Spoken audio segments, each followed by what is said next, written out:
Vous êtes la mère d'un des passagers du fameux vol AF 447. Vous serez tout à l'heure aux premières loges pour l'ouverture du procès du crash. Il y avait 228 personnes qui ont perdu la vie ce 1er juin 2009, dont votre fils. Donc, et vous présidez désormais l'association Entraide et Solidarité AF 447. Aujourd'hui, il y aura donc Air France et Airbus qui seront jugés pour homicide involontaire, mais pas les pilotes. Et ça, vous y teniez?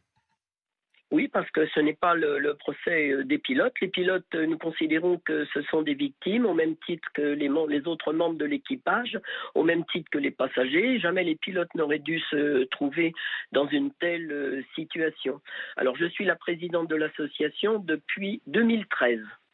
Depuis 2013, vous êtes la présidente de cette association, mais je voudrais surtout qu'on parle de ce qui va se passer aujourd'hui et de Oui. ce qui est au cœur de l'enquête et des débats. Il y aura plusieurs éléments.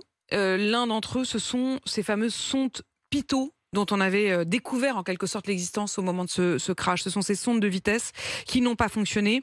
Et pour vous, qui avez étudié très attentivement donc tout le dossier, il y a là un élément de responsabilité véritable, active en fait d'Air France et d'Airbus. Oui, bien entendu, parce que la question qui obsède les familles, c'est pourquoi l'accident n'a pas été évité, compte tenu de la recrudescence exponentielle des incidents de givrage des sondes Pitot, comme vous l'avez dit, qui mesurent les vitesses.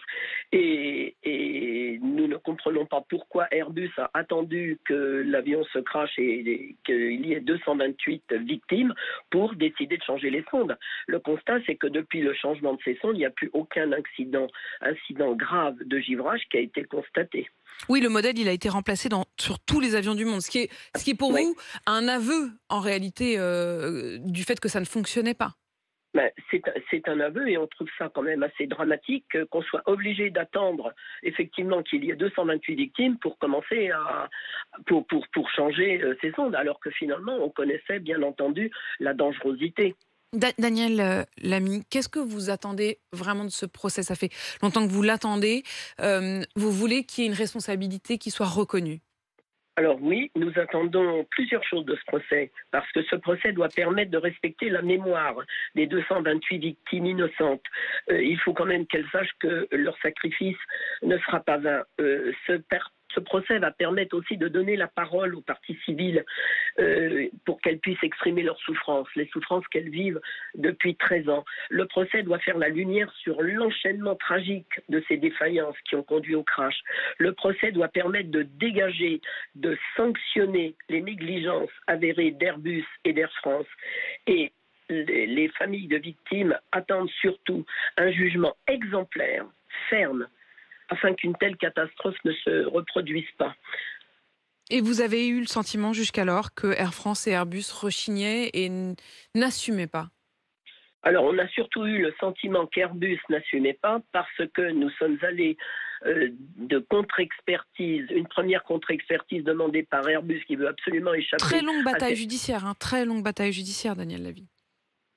Oui, très longue bataille judiciaire. J'étais en train de dire qu'Airbus a demandé 2 contre-expertises.